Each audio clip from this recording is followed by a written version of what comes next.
Hello everyone, welcome back to Kaizen classes. आज की इस वीडियो लेक्चर में हम आपके लिए एक संजीवनी बूटी पे बात करने वाले हैं और वो संजीवनी बूटी जो है वो आपके 21 सितंबर की परीक्षा वीडियो विपीडियो लेखपाल पटवारी उससे संबंधित होने वाली है।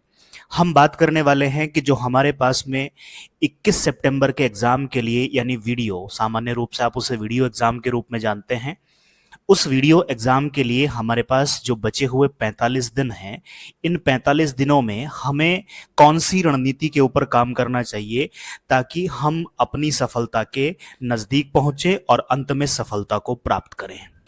मैं डिस्क्लेमर के तौर पे यहाँ पहले ही आपके सामने एक बात रख देता हूँ कि अगर आपके पास अपनी कोई रणनीति है, अगर आप अपनी किसी रणनीति पे काम कर रहे हैं और आपको लग रहा है कि इससे मुझे फ्रूटफुल रिजल्ट मिल सकता है या आपको उसके परिणाम देखने को मिल भी रहे हैं, आपकी तैयारी इंप्रूव होती जा रही है, आपकी जानकारी इनहेंस हो रही है, तो फिर आपको मेरी या किसी की भी वीडियो देखने की आवश्यकता नहीं है रणनीति पे। आप अपनी उसी रणनीति को फॉलो करते रहेंगे और आप यकीनन उससे सफलता पा जाएंगे। ये वीडियो केवल और केवल उन अभ्यर्थियों के लिए है, उन एस्पिरेंट के लिए है जिनकी अपनी कोई रणनीति नहीं है या जिनको लगता है कि हम जिस रणनीति पे काम कर रहे हैं उससे अच्छे परिणाम हमें देखने को नहीं मिल रहे हैं। ये केवल और केवल उनके लिए है जिनके पास अच्छे परिणाम आ रहे हैं, अच्छी रणनीति है, उनके लिए ये वीडियो है ही नहीं है। मैं यहाँ इस बात पे इतना ज़्यादा एम्फेसाइज इसलिए कर रहा हूँ क्योंकि आप में से बहुत सारे मेंढक फिर कमेंट में कूद जाते हैं और उसके लिए फिर मुझे सोचना होता है कि मैं आपके लिए कोई रणनीति बनाऊं या नहीं बनाऊं।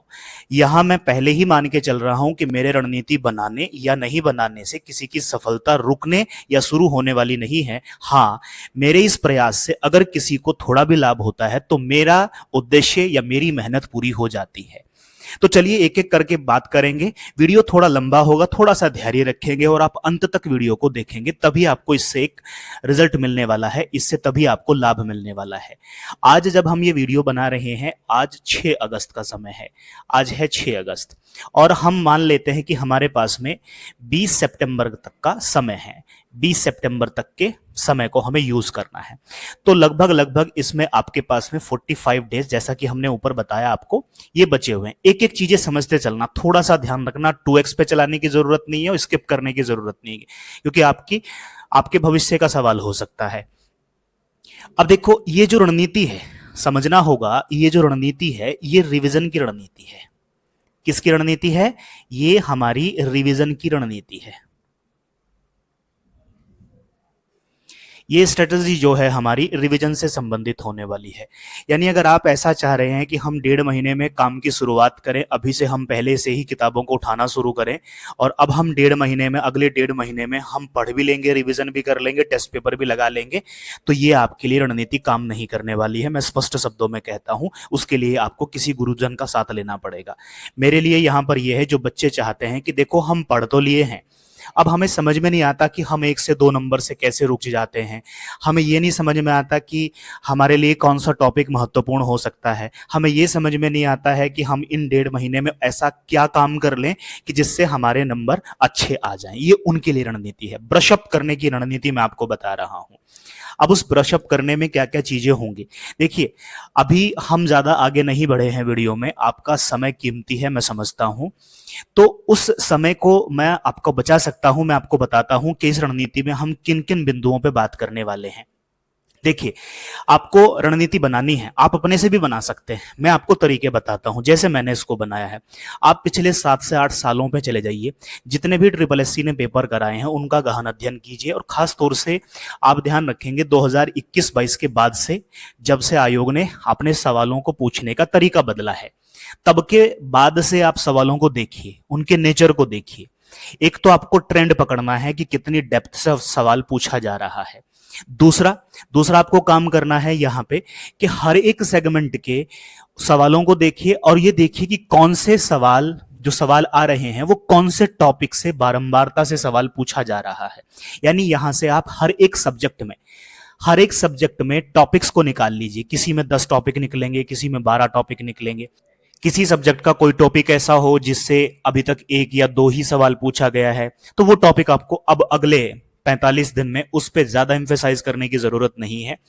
आपको जरूरत है यूके SSC के ट्रेंड को पकड़ने की, कि यूके SSC का एक ट्रेंड ऐसा है कि वो कुछ सेट टॉपिक्स उसके ऐसे हैं जहां से वो हर बार फ्रिक्वेंटली सवाल पूछ रहा है। आपको हर एक टॉपिक से हर एक सब्जेक्ट से वो टॉपिक्स निकाल लेने हैं। अगर आपने ये निकाल लिया तो बस आपको पता चल जाएगा इस सब्जेक्ट में इतने दिनों में मुझे ये करना है, इस सब्जेक्ट में इतने दिनों में मुझे ये करना है। 7 से 8 सालों के सवालों को लगा लिए, हर एक पेपर को देख जाइए। उसके बाद में आपको रणनीति में 45 दिनों को बांट लेना है कि कब तक मैं पहला रिवीजन करूंगा, कब तक मैं दूसरा रिवीजन करूंगा, कब तक मैं तीसरा रिवीजन करूंगा, कब मैं फिर मॉक लगाऊंगा, कब मुझे पीवाईक्यू देखना है। अगर आप ये सारा काम कर लेते हैं तो आपकी रणनीति पूरी हो जाती है। अब अगर आपको लगता है कि ये काम भारी भरकम है, इतना सारा काम है, तो अगले कुछ मिनटों तक आप मेरे साथ जुड़े रहेंगे। वो काम मैं आपके लिए करके लाया हूं, अगर आप चाहें तो इसमें कंटिन्यू कर जाइए। सबसे पहले हम अपने सब्जेक्ट्स को समझ लेते हैं कि हमारा सिलेबस क्या कहता है। हमारा सिलेबस कहता है कि हमारे पास में एक हमसे सवाल पूछा जाएगा जीएस से, दूसरा सेगमेंट हमारे पास में होगा हिंदी का, तीसरा सेगमेंट हमें जो तैयार करना है एग्जाम के लिए वो है उत्तराखंड स्पेशल, चौथा सेगमेंट जो हमें तैयार करना है वो है रीजनिंग, और पांचवा सेगमेंट जो हमें तैयार करना है वो है करंट अफेयर्स का सेगमेंट। ये कुल मिला के आपके पास में 5 सेगमेंट हैं जिन सेगमेंट पे आपको अगले 45 दिनों में कमांड करनी है। तो इन सेगमेंट को हम कैसे कैसे करने वाले हैं, जैसे देखो हिंदी तो श्योर है कि पूरा हिंदी पूछा जाएगा, उत्तराखंड में भी, रीजनिंग में भी कुछ टॉपिक हैं। पहले जीएस पे बात कर लेते हैं।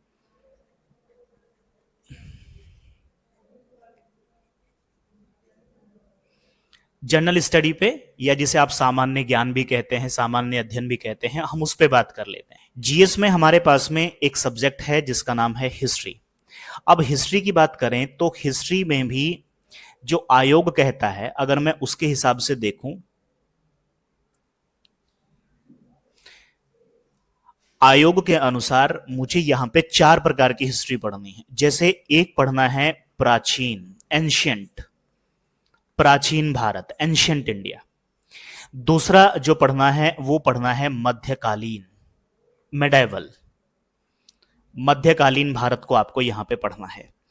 तीसरा जो है वो आपको पढ़ना है आधुनिक, जिसे आप कहते हैं मॉडर्न इंडिया।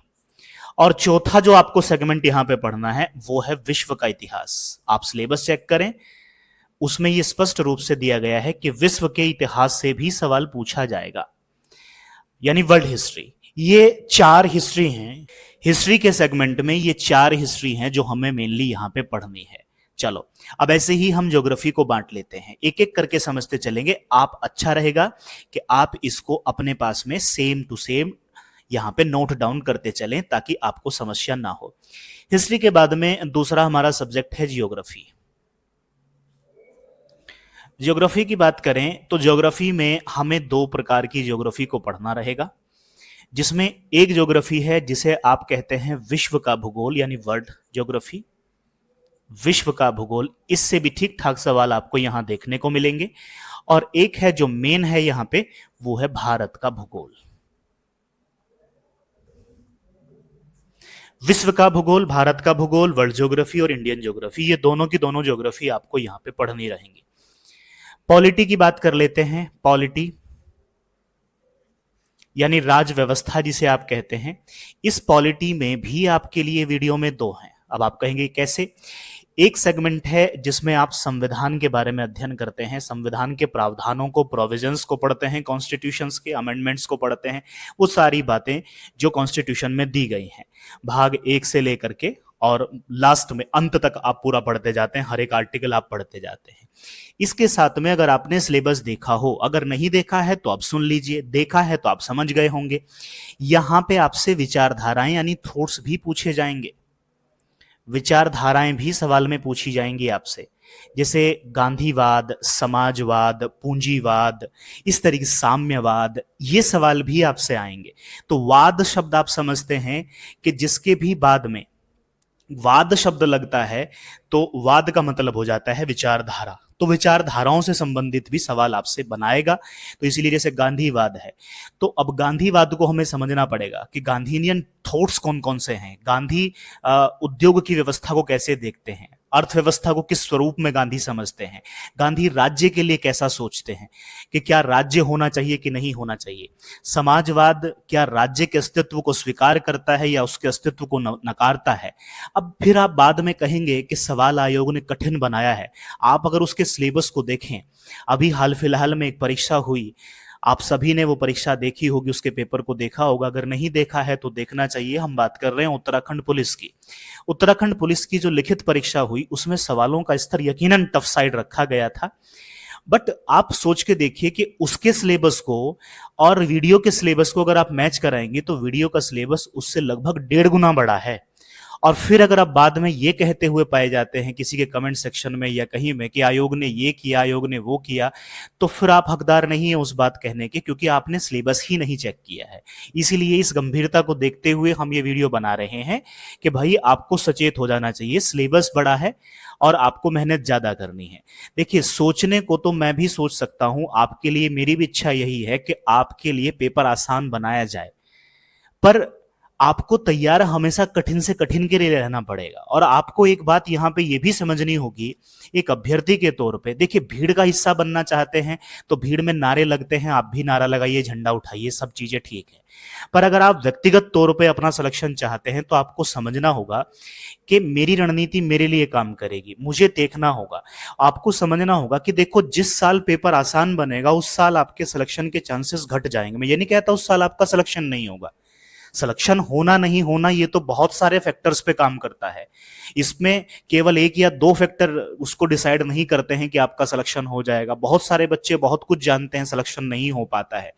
हमारे बहुत सारे बच्चे, आप में से जितने भी प्यारे दर्शक इस वीडियो को देख रहे हैं, आप खुद महसूस करिए कि आप में से बहुत सारे लोग ऐसे होंगे जो 2 number, 3 number, 4 number, hardly 5 number के आसपास से अभी तक ग्रुप सी के पेपर से बाहर हुए होंगे।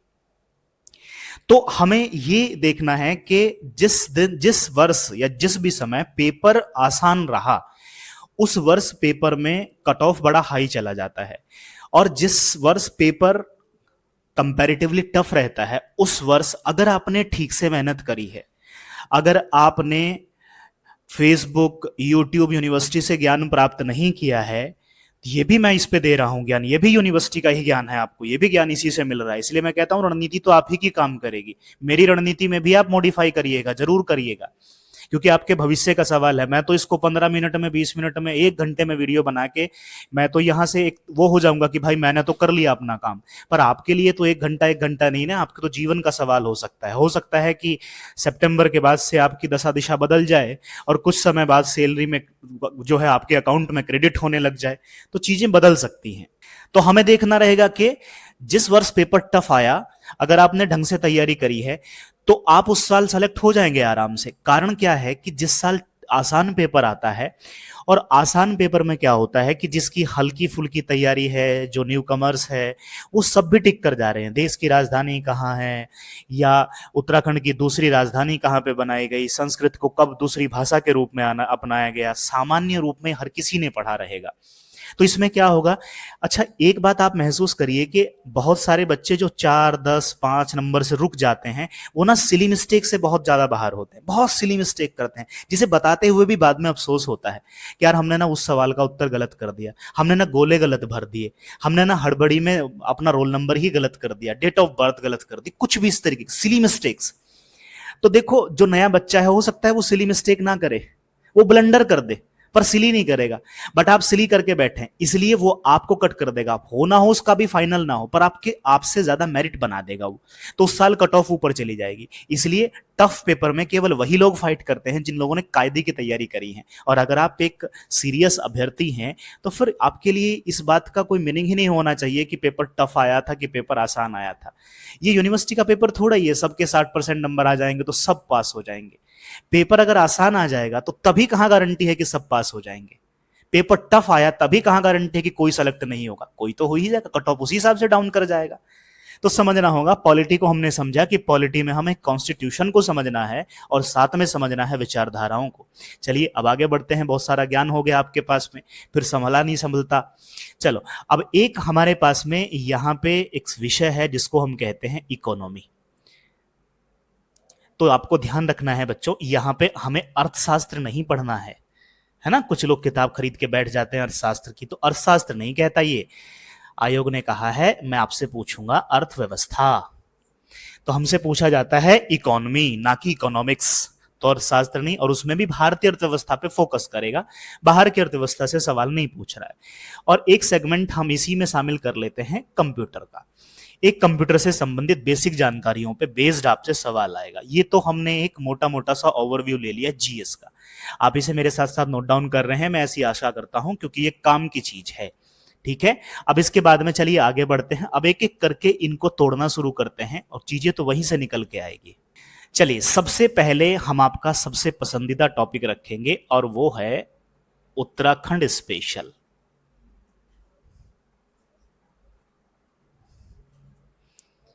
उत्तराखंड स्पेशल, अब हमें उत्तराखंड स्पेशल में जानना है कि हम अगले 45 दिन में उत्तराखंड स्पेशल को कौन कौन से हिस्से हैं जो हमें कम से कम कर लेने चाहिए। यहां पे फिर मैं डिस्क्लेमर के तौर पे आपको बोलता हूं, जो टॉपिक्स मैं यहां पे बता रहा हूं जरूरी नहीं है कि आप केवल यही करें। हां, इतना मैं जरूर कह रहा हूं कि जो टॉपिक्स मैं आपको यहां बता रहा हूं ये तो आपको आवश्यक रूप से कर लेने हैं। इसके अलावा आपकी सामर्थ्य, आपकी कैपेसिटी अगर इससे ज्यादा की बनती है तो आपको जरूर कर लेना चाहिए। देखिए, ज्यादा में कोई नुकसान नहीं है, हाँ कम में आप नुकसान की स्थिति में जरूर रह सकते हैं। तो चलो शुरुआत करते हैं। देखिए, मैं कुछ पहले हिस्ट्री की बात कर लेते हैं। पहले उत्तराखंड में हिस्ट्री वाले पोर्शन पे बात कर लेते हैं, जो सबसे इसका कठिन चीज होती है उत्तराखंड की।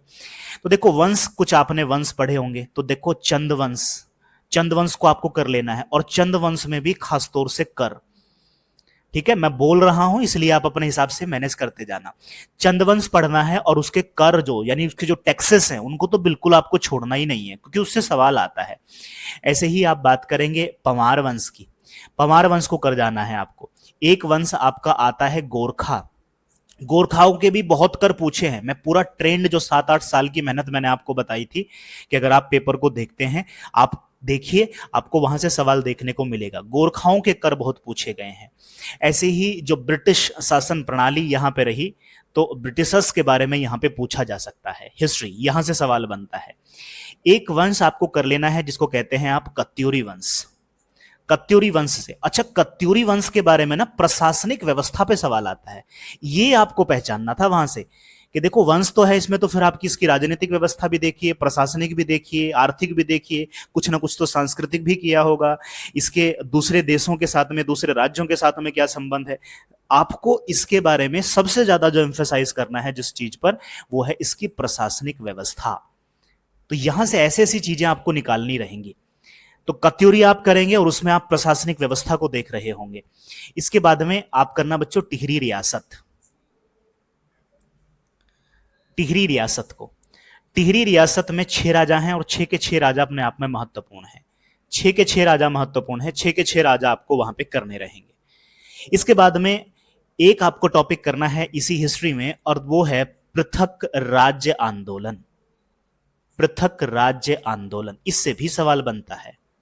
देखे, वो 10% आरक्षण ही मिल गया, तो पृथक राज्य आंदोलन से भी सवाल आएगा। ये सेगमेंट कम से कम हिस्ट्री का, ये सेगमेंट कम से कम घोट के पी जाना है आपको। इसमें अगर आप कर लेते हैं तो आप हिस्ट्री से, उत्तराखंड की हिस्ट्री से आने वाले सवालों के लगभग 80 to 90% सवाल करके आओगे अगर आप इसको कर लेते हो, क्योंकि ये एक निचोड़ है जो हमने पिछले 7-8 साल के जो पेपर हुए हैं उनसे देखा है। अब कोई एक सवाल लेके आ जाएगी इससे भी तो सवाल आया था, तो 1, 2, 3 की बात नहीं कर रहा हूं, मैं कर रहा हूं मैक्सिमम सवालों की। जो मेजोरिटी ऑफ द क्वेश्चंस जो आए हुए हैं अभी तक, उनमें हमने आपके लिए यहाँ पे एक निचोड़ बनाया है, एक आपके लिए क्रक्स निकाल के रखा है। अब इसके बाद बात कर लेते हैं संस्कृति पर। कल्चर से संबंधित जो सवाल हमें देखने को मिलता है उत्तराखंड स्पेशल में, वो कौन कौन सा सवाल है। कल्चर पे बात करेंगे तो कल्चर में आपको देखना होगा आभूषण, आभूषणों पे सवाल पूछता है, ये आभूषण कहाँ पहना जाता है, निम्नलिखित में से ये क्या है। तो अगर आपको आभूषण का पता रहेगा तो चाहे वो किसी शरीर के हिस्से में जहां पहना जाता है उसके बारे में पूछे, या फिर निम्नलिखित में से क्या है वो अगर आभूषण है तो उसके बारे में आप बता पाएंगे। ऐसे ही कल्चर में एक चीज आएगी वाद्य यंत्र। जितने भी इंस्ट्रूमेंट हैं उनके बारे में आपसे पूछा जा सकता है। जैसे उत्तराखंड के जो प्रसिद्ध गीत हैं उनके बारे में सवाल पूछा जा सकता है, गीतकार कौन है, लिखने वाले कौन है वगैरह। ऐसे ही यहाँ के नृत्य अपने आप में बड़े खास हैं। नृत्य के बाद में अगर हम बात करें तो मेले, जो यहाँ के फेयर्स हैं, मेले हैं, उनके बारे में सवाल पूछा जा सकता है। मंदिरों को पढ़ जाइए, खूब सारे मंदिर हैं, मेन मेन मंदिरों को आप पढ़ जाइए, मेन मेन मंदिर जो भी हैं। यहाँ के जो भी भोज्य व्यंजन हैं उनको आपको देख लेना है। और इसी में ही हम संस्कृति में ही एक हिस्से को रख लेते हैं और वो है व्यक्तित्व। पर्सनैलिटी से संबंधित जो सवाल होते हैं वो भी हम संस्कृति में ऐड कर लेते हैं। तो ये आपको संस्कृति में पढ़ना है उत्तराखंड स्पेशल के लिए। अब हम बात कर लेते हैं नेक्स्ट सेगमेंट पर, और वो सेगमेंट है हमारा उत्तराखंड की ज्योग्राफी। उत्तराखंड की ज्योग्राफी, उत्तराखंड की ज्योग्राफी में आपको क्या क्या पढ़ना है उस पर हम बात कर रहे हैं। तो देखिए उत्तराखंड की ज्योग्राफी में हमारे लिए क्या क्या बनता है। जैसे यहाँ पे जो प्रमुख दर्रे हैं आप उनके बारे में पढ़ जाइए, दर्रे कौन कौन से खास हैं। ऐसे ही दर्रों के बाद में जो रिवर्स हैं, पासेस, रिवर्स यानी नदियां। ऐसे ही आप ताल या कुंड या जिसको हम कहते हैं लेक्स, उनके बारे में आपको पढ़ना है। यहाँ की जो जो खास खास पर्वत चोटियां हैं उनका मिलान करने को दे देता है, क्रम सजाने को दे देता है, एक ऑर्डर में सजाने को दे देता है कि इंक्रीजिंग ऑर्डर में इनकी हाइट के हिसाब से लगाओ या डिक्रीजिंग ऑर्डर में लिखो। पर्वत चोटियों के बारे में, प्रमुख ग्लेशियर्स के बारे में। तो यहाँ के जो ग्लेशियर हैं उनके बारे में आपसे पूछा जा सकता है। बुग्याल बड़ा खास है, बुग्याल के बारे में आपसे सवाल बन सकता है। बुग्याल खास के मैदान हैं, किस और अन्य नाम से जाने जाते हैं, कौन कौन से प्रसिद्ध बुग्याल हैं यहाँ पर, ये आपसे पूछा जा सकता है। और एक है, हम कह सकते हैं उत्तराखंड का सामान्य भौगोलिक परिचय। सामान्य भौगोलिक परिचय,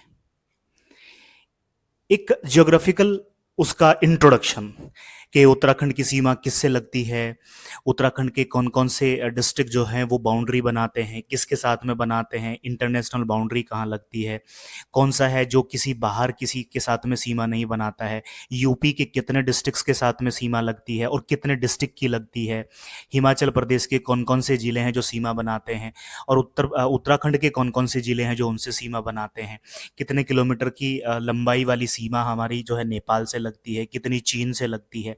इस तरीके के सवाल जो यानी कि जो भी भौगोलिक परिचय में सामान्य रूप से आप पढ़ते हैं वो सवाल यहां से आपसे पूछा जा सकता है। चलिए इसके बाद में बात करें तो जैसे हमारे पास में एक होता है राष्ट्रीय उद्यान, नेशनल पार्क्स, राष्ट्रीय उद्यान। तो राष्ट्रीय उद्यान से भी सवाल आपके लिए बनाया जाता है। ऐसे ही एक टॉपिक है वन्य जीव विहार, इससे भी सवाल बनता है। तो ये वो कुछ सेगमेंट हैं जो ज्योग्राफी में आपको कर लेने चाहिए। तो ये ज्योग्राफी का हो गया, उत्तराखंड की ज्योग्राफी का। अब हम ऐसे ही बात कर लेते हैं उत्तराखंड की पॉलिटी पे। ये हम उत्तराखंड स्पेशल में कर रहे हैं, ध्यान रखना है। तो हम उत्तराखंड की राज व्यवस्था में देखें तो उत्तराखंड की राज व्यवस्था में हम देखते हैं कि हमें जैसे विधानसभा है, चूंकि स्टेट है तो हमें विधानसभा के बारे में पढ़ना है, विधानसभा। इसके बाद में जैसे यहाँ पे एक राज्यपाल हैं तो वर्तमान कौन है, उनसे संबंधित अनुच्छेद कौन कौन से बनते हैं वो भी आप यहाँ पढ़ लेंगे। इसके बाद में आरक्षण, कितनी आरक्षित सीटें हैं, किनको कितना % आरक्षण मिलता है वगैरह वगैरह, ये वाले सेगमेंट आप देख लेंगे। ऐसे ही यहाँ पे देख लेंगे आप मुख्यमंत्री किन किन इंस्टीट्यूशंस का हेड होता है, मुख्यमंत्री के लिए आर्टिकल कौन सा है, मुख्यमंत्री किसके सिफारिश पर चुना जाता है वगैरह वगैरह, ये सारी बातें।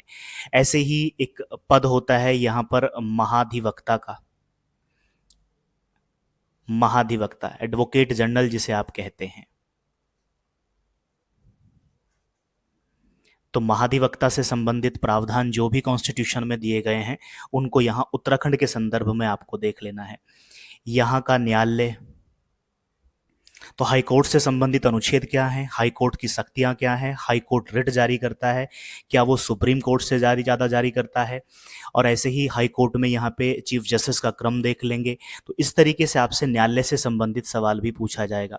ऐसे ही यहाँ पे एक सवाल बन सकता है निर्वाचन से संबंधित। अच्छा, इसकी पॉलिटी में एक अच्छी बात यह है कि जब आप उत्तराखंड की पॉलिटी पढ़ेंगे तो इससे आपका जो मेन सेगमेंट है राजव्यवस्था का, भारत की राजव्यवस्था, इंडियन पॉलिटी जब आप पढ़ेंगे तो सारी चीज़ें वही हैं, वहाँ भी आपको पढ़ना है। तो आपको जब यहाँ कर लेंगे तो इनको जब आप सामान्य अध्ययन में पॉलिटी को पढ़ रहे होंगे तब आप वहाँ इसको स्किप कर सकते हैं। निर्वाचन के बाद में एक बड़ा ही महत्वपूर्ण यहाँ पे आर्टिकल हमारे लिए बनता है और वो है पंचायत का। तो पंचायत से संबंधित, ऐसे ही जब पंचायत है तो नगर पालिका भी बनती है, नगर पालिका से संबंधित चीज़ों को आप देख लेंगे। इसके साथ में राज्यसभा में क्या स्थिति है, यहाँ से कितनी सीटें हैं राज्यसभा के लिए। ऐसे ही आपसे लोकसभा के बारे में भी पूछा जा सकता है। अच्छा, इनके नाम भी याद रखने हैं, सीटें केवल नाम याद रख के नहीं चलेंगी कि सीटों का नंबर कितना है, बल्कि जो व्यक्ति चुने गए हैं वो कहाँ से हैं और उनका नाम क्या है, वगैरह वगैरह। लोकसभा की सीटें, उनका नाम, ये सब आपको यहाँ से जानना है। जैसे यहाँ पे जो जनजाति पाई जाती है, उन जनजातियों से संबंधित सारी चीज़ें, जो भी डेटा उनसे संबंधित है वो सारा डेटा आपको तैयार कर लेना है। उनसे रिलेटेड, ट्राइब से रिलेटेड उनके रिचुअल्स क्या क्या हैं, क्या क्या नाम हैं, उनकी उपजातियां क्या क्या हैं, कहाँ कहाँ पर पाई जाती हैं, कौन सबसे ज़्यादा संख्या में है, कौन सबसे छोटा वर्ग है। इस तरीके से सवाल आपसे बनाता है जनजातियों से। जनजाति पे हमने भी एक वीडियो बनाई हुई है, चैनल पे आप जाके उस पर सर्च करेंगे तो आपको दिख जाएगा। तो ये पॉलिटी का सेगमेंट हो जाता है जो कम से कम आपको कर ही लेना है। अच्छा, इसी में ही जब आप उत्तराखंड को कर रहे हैं तो उत्तराखंड स्पेशल का जो करंट अफेयर्स है, उत्तराखंड स्पेशल जो करंट है हमारा, उसको भी आप यहाँ पे ऐड कर लेंगे। उत्तराखंड स्पेशल करंट अफेयर्स आप पॉलिटी में, ज्योग्राफी में, हिस्ट्री में, हर किसी के साथ में ऐड करते चलेंगे, या आप अलग से भी पढ़ेंगे तो पढ़ना तो है ही। तो एक सेगमेंट यहाँ पे हमने करंट अफेयर्स का भी जोड़ लिया जो कि उत्तराखंड स्पेशल से संबंधित है। नोट डाउन करते रहेंगे आप इसको। अब हम बढ़ जाते हैं इकोनॉमी की तरफ, कि यहाँ की इकोनॉमी से संबंधित, उत्तराखंड की इकोनॉमी से संबंधित कौन कौन से सेगमेंट हैं जो हमें पढ़ने चाहिए। अगर आप इतना पढ़ लेते हैं उत्तराखंड आपका स्ट्रांग हो जाएगा। जैसे बजट से संबंधित सवाल हमने देखा, लगभग हर परीक्षा में बजट से संबंधित सवाल पूछ रहा है। ऐसे ही जो यहाँ पे आर्थिक सर्वे आता है, उस सर्वे से संबंधित, इकोनॉमिक सर्वे जो आता है उससे संबंधित सवाल पूछे जाते हैं, वो भी आपको देख लेने हैं। अच्छा, मोस्ट इंपोर्टेंट, ये आप करंट अफेयर्स में भी पढ़ रहे होंगे, सरकार की जो जो योजनाएं हैं उन योजनाओं को आपको यहाँ पे पढ़ लेना है। योजनाएं आपको पढ़नी है। जैसे कई बार होता है वृद्धि दर का अनुमान, वृद्धि दर अनुमान को पढ़ लेना है। ये भारत के संदर्भ में भी पढ़ना है और उत्तराखंड के संदर्भ में भी पढ़ना है। इसके बाद में जैसे बनता है जल विद्युत परियोजनाएं, जब आप नदियां पढ़ रहेंगे तो तभी उन पे जल विद्युत परियोजनाओं को भी आप साथ में पढ़ सकते हैं। जल विद्युत परियोजनाओं के बाद में जो यहाँ पे मिनरल्स पाए जाते हैं, डिस्ट्रिक्ट के नाम से जोड़ के पूछता है ये मिनरल कहाँ पे मिलता है, ये मिनरल कहाँ पे मिलता है। तो खनिज से संबंधित जो डेटा है उसको भी आपको तैयार कर लेना है। यहाँ पर जो भी उद्योग लगाए गए हैं उनकी अवस्थिति कहाँ कहाँ पर है, उनकी लोकेशन कहाँ कहाँ पर है वो भी, और कुछ संस्थान, अगर कोई राष्ट्रीय संस्थान यहाँ पर है तो उसको भी देख लेना है आपको। हो सके तो जिस समय वो यहाँ पर स्थापित किया गया उसका समय आप याद कर लें, और जो यहाँ के राज्य स्तरीय संस्थान हैं उनका हेडक्वार्टर कहाँ पर है। अगर कुछ ऐसे संस्थान हैं जैसे राज्य आपदा प्रबंधन प्राधिकरण है तो हेड कौन होते हैं, वगैरह वगैरह, ये सारी चीज़ें आपको यहाँ पर इकोनॉमी के सेगमेंट में इतना आपको देखना है। और इसमें भी हम बात वही करेंगे, इसमें भी आपको क्या ऐड करना है, इसमें भी आपको करंट अफेयर्स को ऐड करते हुए चलना है। जितना भी इकोनॉमी का करंट अफेयर्स है वो आप इसके साथ में ऐड करते हुए पढ़ेंगे। अब ये हमारा एक सेगमेंट निपटा है उत्तराखंड का। तो उत्तराखंड की हिस्ट्री हमने देख ली, उसी में हमने कल्चर भी अलग से देख लिया, ज्योग्राफी हमने देख ली, पॉलिटी हमने देख ली, इकोनॉमी हमने देख ली उसकी। और अगर आप चाहें इसके बाद भी कि उत्तराखंड में अभी भी कुछ बचता है तो यहाँ पे मैं बाद में नोट करके आपके लिए एक पॉइंट लिखता हूँ। एक होता है जिला सीरीज, आप सभी बच्चे उसको पढ़ते हैं। जिलेवार अध्ययन जो हम करते हैं, जिलेवार अध्ययन जो हम करते हैं उसको पढ़ लीजिए, जिसको आप जिला सीरीज के नाम से पढ़ते हो, डिस्ट्रिक्ट सीरीज के नाम से पढ़ते हो। तो उसमें क्या करते हैं, लाइक हमने एक डिस्ट्रिक्ट ले लिया इस तरीके से, और उस डिस्ट्रिक्ट में जो भी चीज़ है, मान लीजिए आप उत्तरकाशी के बारे में बात कर रहे हैं, तो उत्तरकाशी में जो भी चीज़ है, चाहे यहाँ मेला हो, प्रमुख व्यक्तित्व हो, यहाँ पे कोई दर्रा हो, यहाँ पे कुछ भी इस तरीके का जो भी इसमें खास है, 360 डिग्री के एंगल पे आप घूम जाइए। तो एक रिवीजन के पॉइंट ऑफ व्यू से आप जिला सीरीज बनाइएगा बाद में। और आपको क्या करना है, बड़े से चार्ट ले लीजिए, बहुत अच्छा रहता है, बड़े बड़े से चार्ट ले लीजिए और उसमें क्या करना है कि एक चार्ट में 2 हिस्से भी बना सकते हैं, 4 भी बना सकते हैं, जैसा भी आपको सुटेबल लगे। और ऐसे आपको 13 बॉक्स बना लेने हैं।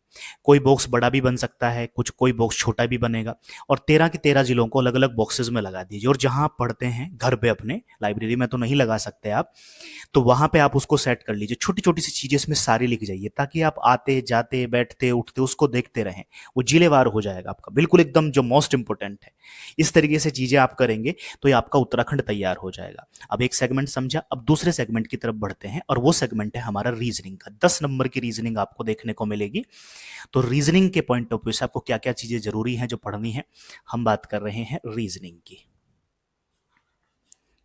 चलिए अब बुद्धि परीक्षण पे बात कर लेते हैं। रीजनिंग में कौन कौन से हैं? देखिए रीजनिंग में जो वहां पे सामान्य बुद्धि परीक्षण उन्होंने लिख दिया, रीजनिंग लिख दिया। अब रीजनिंग में कौन कौन से टॉपिक हैं जिनसे बार बार सवाल वो आपसे पुट ऑन कर रहा है, तो हम वो देख लेते हैं।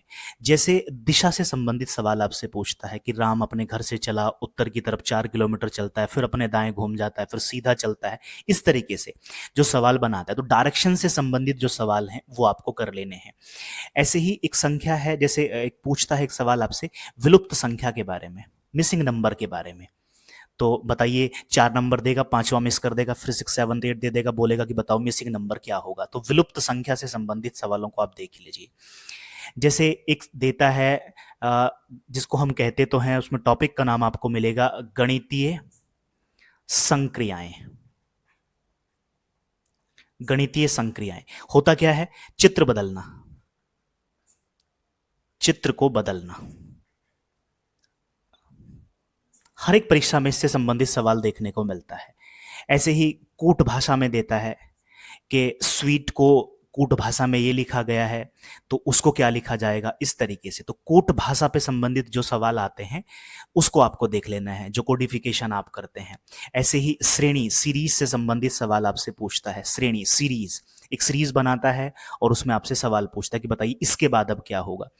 ऐसे ही एक सवाल बनता है आपसे बैठने के क्रम का, बैठने के क्रम से संबंधित, कि 10 लोग बैठे हैं एक पंक्ति में, राम दाएं से इतना, श्याम बाएं से उतना, और ये अपना स्थान बदल लेते हैं, तब बताइए वो दाएं से कितना होगा। इस तरीके से जो बैठने के क्रम पे सवाल आते हैं, सिटिंग ऑर्डर जो होता है उस पे सवाल जो आते हैं वो भी आपको कर लेने हैं। इसके बाद में आपसे एक सवाल बनाता है आकृति गणना, आकृति की गणना करना। बताइए इसमें कितने ये हैं, कितने त्रिभुज बन रहे हैं, कितने ट्रायंगल, वो सारी चीजें आपसे जो भी आकृति गणना में आता है। इसके बाद में एक आपसे पूछता है कथन एवं निष्कर्ष पर, असर्शन एवं रीजन पर। कथन और निष्कर्ष से संबंधित सवाल आपसे बनाता है, तो कथन और निष्कर्ष पर सवाल आपको देखने हैं। एक वेन डायग्राम से सवाल बनाता है, यानी वेन आरेख से सवाल बनता है। हर परीक्षा में देखने को मिल रहा है, वेन आरेख से संबंधित सवाल है। एक सवाल बना सकता है आपसे आयु, एज से संबंधित सवाल बनता है। एक सवाल आएगा आपको रक्त संबंध से,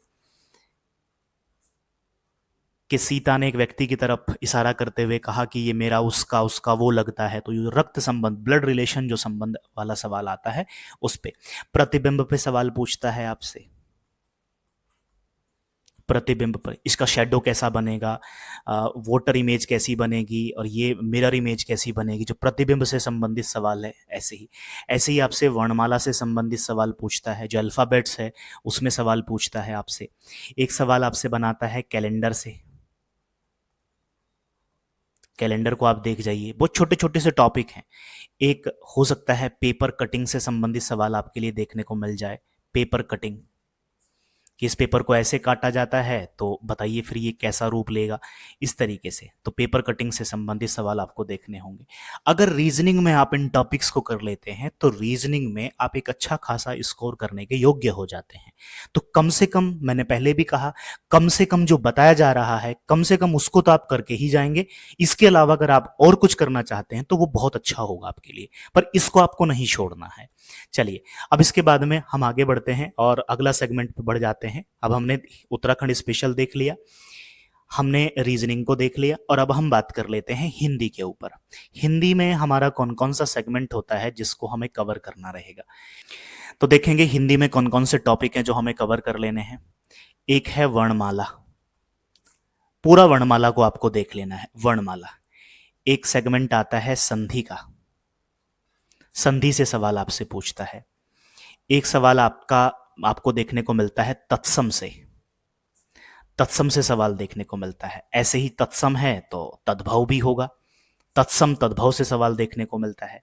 फिर यहीं पे एक शब्द आता है देशज शब्द, जिसको आप कहते हैं, वर्णमाला में ही शामिल हो जाते हैं ये सारी चीजें, फिर भी हम आपको लिए अलग अलग लिख दें। विदेशज जो शब्द हैं उनके बारे में आपको जानना है।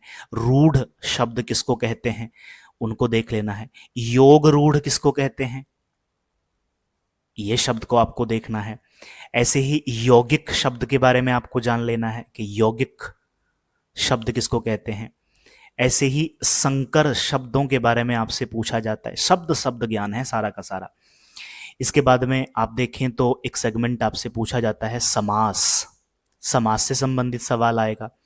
एक सवाल आपसे पूछा जाएगा वर्तनी शुद्धि से कि बताइए कौन सा इसमें ठीक है, शुद्ध वाक्य है, तो वर्तनी शुद्धि से सवाल आएगा। ऐसे ही वाक्य शुद्धि से भी संबंधित सवाल आपको देखने को मिलता है। एक सवाल आता है अलंकार से, यहां से भी सवाल बनता है। रस से संबंधित सवाल होता है। रचना, रचना से संबंधित सवाल है। अच्छा, समाचार पत्रों से भी सवाल बनाता है, समाचार पत्र उससे भी संबंधित है। पत्र लेखन कि बताइए कौन सा औपचारिक पत्र है, कौन सा अनौपचारिक पत्र है, कौन किसको लिखा जाता है, ऐसे सवाल भी है। ऐसे ही एक सेगमेंट है आपके लिए अनेक शब्दों के लिए एक शब्द, अनेक शब्दों के लिए एक शब्द वाला जो सेगमेंट आता है, यहां पे ये आपसे पूछा जाता है। इसके बाद में एक पर्यायवाची, इसका पर्यायवाची क्या होगा, सिनोनिम्स जो आपसे पूछता है।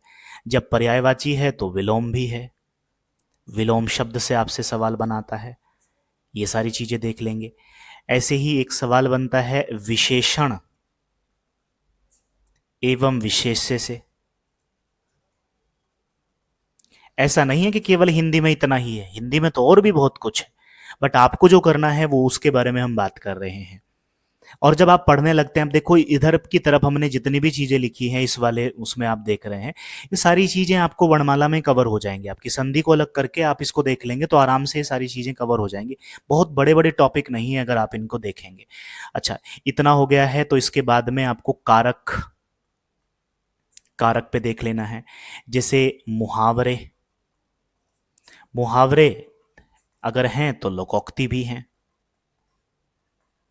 तो लोकोक्ति से संबंधित सवाल आपको देखना है।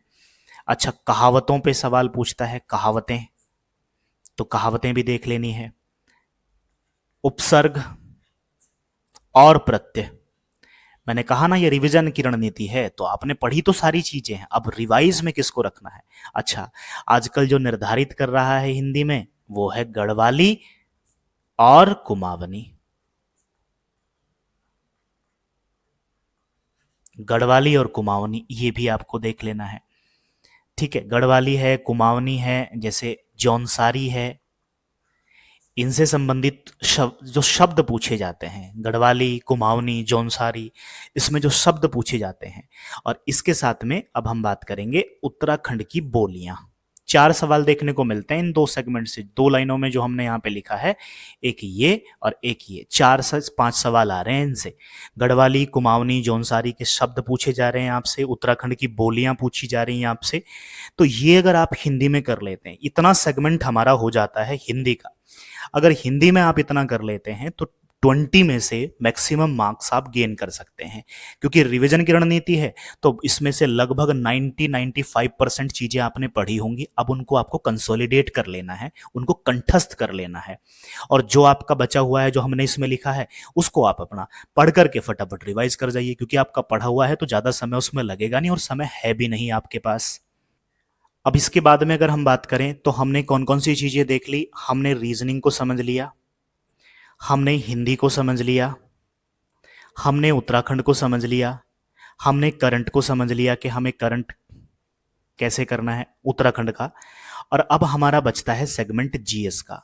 और जीएस में वो सारी चीज़ें जो हमने स्टार्टिंग में ही आपको बताई थी कि जीएस में आपको हिस्ट्री में भी 4 हिस्ट्री, फिर पॉलिटी में भी 2 सेगमेंट, कॉन्स्टिट्यूशन और विचारधाराएं, इकोनॉमी के बाद में आपको ज्योग्राफी में इंडियन ज्योग्राफी, वर्ल्ड ज्योग्राफी, वो सारी चीज़ें उसमें भी हम अब क्लासिफिकेशन करेंगे।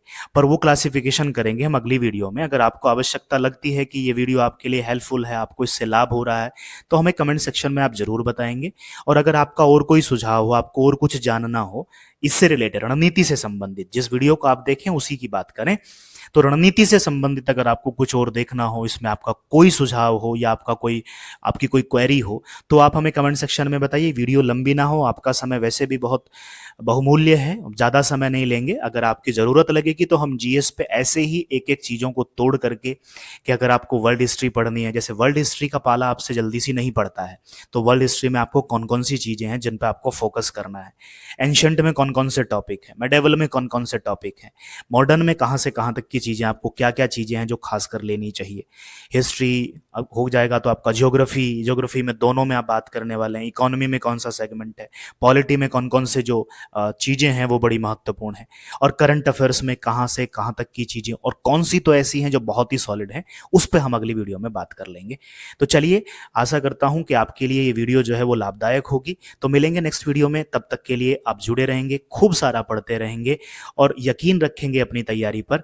बस एक बात दिमाग में रखनी है, थोड़ी देर के लिए आप इमेजिन करिए कि अगर आपने जिन्होंने भी पुलिस का पेपर देखा है, अगर नहीं देखा है तो देखना चाहिए, आयोग का पेपर है, तो अगर 12th रैंक का पेपर ऐसा बनाया जा सकता है, तो ये तो कायदे से लिखा है उसने कि वो स्नातक स्तरीय परीक्षा कराएगा। तो स्नातक स्तरीय परीक्षा का स्तर क्या रख सकता है, उसको आप थोड़ा सा जहन में रखेंगे तो आप अच्छे से तैयारी की तरफ मुड़ पाएंगे। विश्वास रखिए, ऐसा भी बहुत मुश्किल नहीं होता है कि आप नहीं क्रैक कर सकते। अगर आपने एक सिरे से तैयारी करी है तो आप ही जैसे लोगों का होगा, आपका होगा, यकीन मानिए। तो चलिए, इन्हीं सारी शुभकामनाओं के साथ आप सभी के लिए फिर मिलेंगे नई वीडियो में। तब तक के लिए धन्यवाद।